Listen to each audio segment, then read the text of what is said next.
Los que creyeron que sembrando mentiras y calumnias por doquier iban a desacreditar a nuestro pueblo, se equivocaron.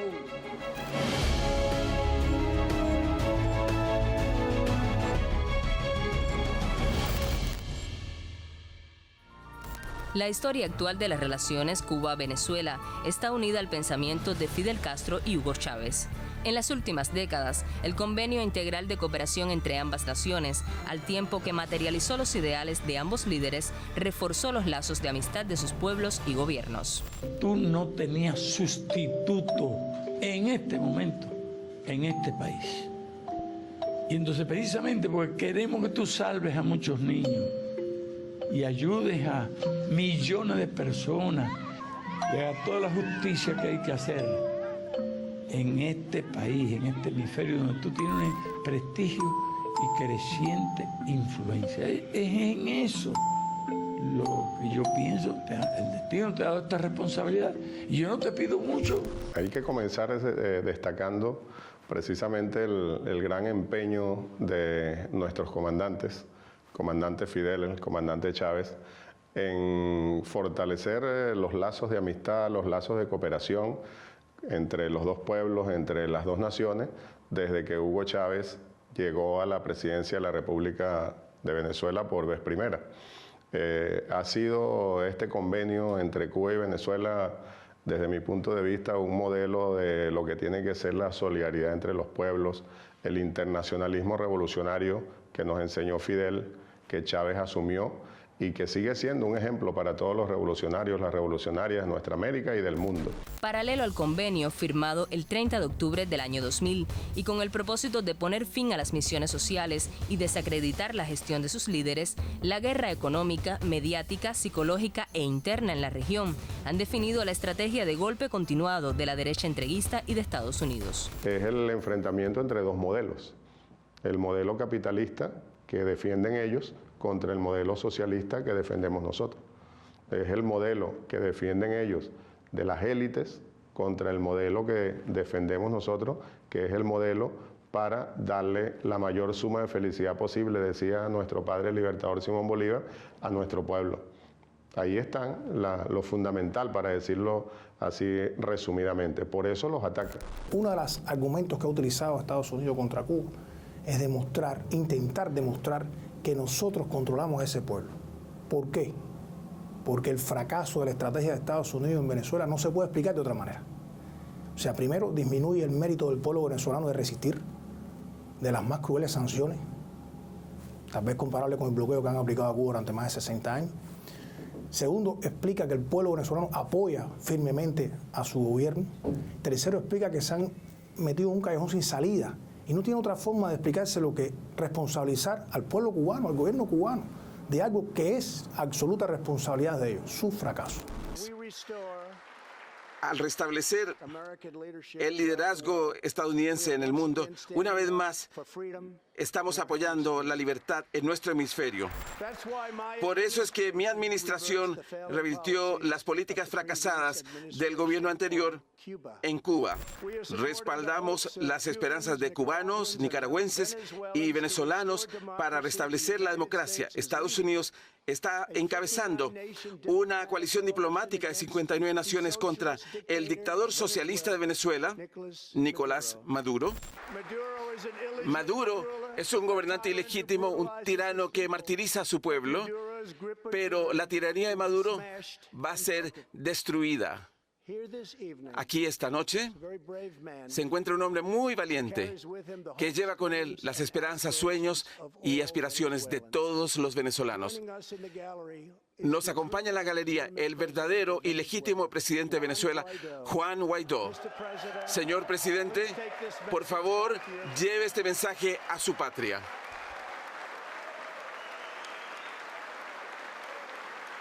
Se arman toda esta historia porque no saben, no tienen, han utilizado todo lo posible, leyes de Estados Unidos, decretos de Estados Unidos, golpes de Estado, han tratado de hacer de todo y no lo han logrado, y ya lo último es que se han creado este personaje, el autoproclamado presidente interino, que no ha fructificado. De hecho, es que Maduro gana con una gran mayoría en su cargo como presidente, y sigue teniendo esa gran mayoría precisamente por todo lo que se ha hecho desde el 99 hacia adelante, hacia acá.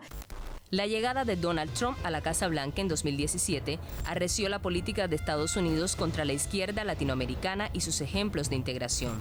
Manipulación de la derecha, caos en las redes sociales y la confusión de la opinión pública internacional limitan el acceso real a la información, como expresión de la guerra mediática empleada para imponer sus intereses en el continente. Los medios de comunicación son actores políticos de primer orden, es decir, ha habido un proceso a lo largo de la historia en que los medios de comunicación se han convertido en factores de poder y por lo tanto de influir en la actividad política de los hombres y de las mujeres. Tanto es así que si vamos a hablar de otro elemento que es muy importante, ¿quiénes son los que construyen la opinión pública? ¿Quiénes son los que fabrican el consenso? ¿Quiénes son los que inducen a trabajar sobre determinados temas? ¿Quiénes construyen la realidad mediática si no son los medios de comunicación? Ellos quisieran entonces que con esos ataques poder frenar nuestras revoluciones y volver a imponer en nuestros pueblos el neoliberalismo, volver a colonizarnos. Eso es lo que quisieran, volver a transformar a estos pueblos nuestros, como Nicaragua, Venezuela, Cuba, para ponernos nosotros tres como ejemplo, porque ustedes decían también que nos denominan la troika del mal, que ellos quisieran que estos pueblos nuestros volviesen a ser parte de su patio trasero. El principal referente histórico de la hegemonía de los Estados Unidos hacia América Latina es la doctrina Monroe, una política expansionista de principios del siglo XIX, resumida en la frase América para los americanos. El presidente Donald Trump en septiembre de 2018 ante Naciones Unidas desempolvó el viejo pilar y expuso sus intenciones de intervencionismo en la región. Lo que ocurre en Venezuela, más de 2 millones de personas han huido de la angustia del régimen socialista de Maduro y sus socios auspiciadores cubanos. No hace mucho tiempo, Venezuela, uno de los países más ricos del mundo. Hoy, el socialismo ha llevado a la bancarrota a la nación rica en petróleo y ha llevado a su pueblo a una pobreza abyecta. Virtualmente, el socialismo o el comunismo, cada vez que se ha tratado, ha generado sufrimiento, corrupción. Nunca ha dejado de ser parte de la plataforma de política exterior de Estados Unidos, la doctrina Monroe. O sea, tiene un corolario, recuerden, esto tiene su origen histórico, pero la idea es que es una región de su influencia en la que otras potencias extracontinentales no deberían dominar. Este gobierno también estadounidense ha hecho mucho énfasis en tratar de evitar o por lo menos denunciar lo que supuestamente y falsamente dicen la influencia china y rusa en la región. Por lo tanto, la doctrina Monroe es parte intrínseca de la política de un país cuya naturaleza expansionista y de interés de dominación mundial nunca ha cambiado. Varios personajes han sido el rostro de la táctica de Washington para distorsionar la realidad de las revoluciones progresistas, en particular Cuba, Nicaragua y Venezuela, a quienes llaman la troika del mal. Mike Pompeo, secretario de Estado, y John Bolton, ex asesor de Seguridad Nacional, son la imagen a la cabeza.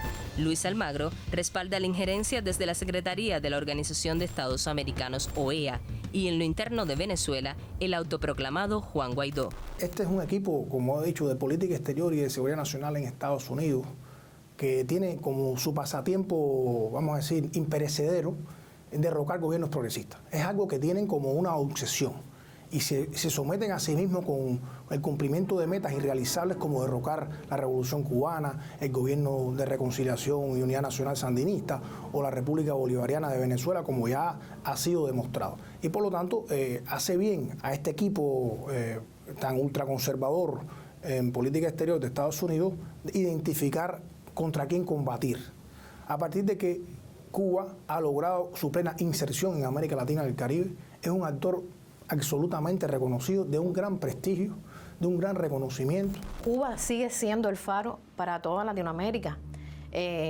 muchos movimientos, organizaciones sociales y políticas del continente así lo ven desde el 59, lo ven, sigue siendo el faro, a pesar de todas las situaciones que hemos sufrido también nosotros por el bloqueo, que en estos momentos es más fuerte que nunca, sigue siendo un ejemplo. Nicaragua triunfó en el 79, perdió en el 90 en unas elecciones, retomó el poder después, más tarde, y ahora mismo, en estos momentos, Nicaragua tiene una gran popularidad. El presidente Daniel Ortega, si de hacer unas elecciones, según las encuestas, él ganaría.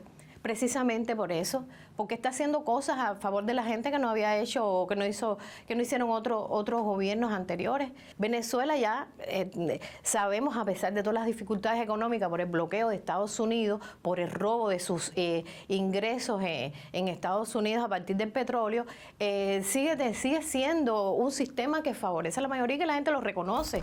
Debido al fracaso de las políticas anteriores, estos personajes y la administración Trump han elegido para su estrategia hegemónica atacar e intentar desacreditar los más de 1.400 proyectos de colaboración entre Cuba y Venezuela en materias de salud, educación, deporte, cultura, energía, telecomunicaciones, turismo, comercio exterior y petróleo.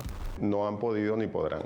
Es decir, nuestras revoluciones, nuestros pueblos, cada día más fortalecidos, cada día con mayor conciencia de lo que significa la libertad, la soberanía de nuestros pueblos, y por tanto seguimos mostrando que a pesar de esos grandes embates, de esos empeños del imperio norteamericano en acabar con nuestras revoluciones, nuestros pueblos siguen avanzando. Es decir, nosotros seguimos resistiendo y seguimos venciendo. Hay una relación orgánica entre las dos revoluciones. Son las dos revoluciones más auténticas que se han dado en el hemisferio, junto con la revolución sandinista. La revolución cubana acaba de cumplir 61 años, la venezolana 20 años, pero han sido 20 años de fructífera labor, de grandes logros para el pueblo venezolano, gracias al convenio Cuba-Venezuela. Y nuestros pueblos han ido, ya lo decía, fortaleciendo, sembrando conciencia revolucionaria, que es uno, desde mi punto de vista, de los puntos más fuertes en esta lucha que seguimos librando, ¿no? La conciencia de nuestros pueblos.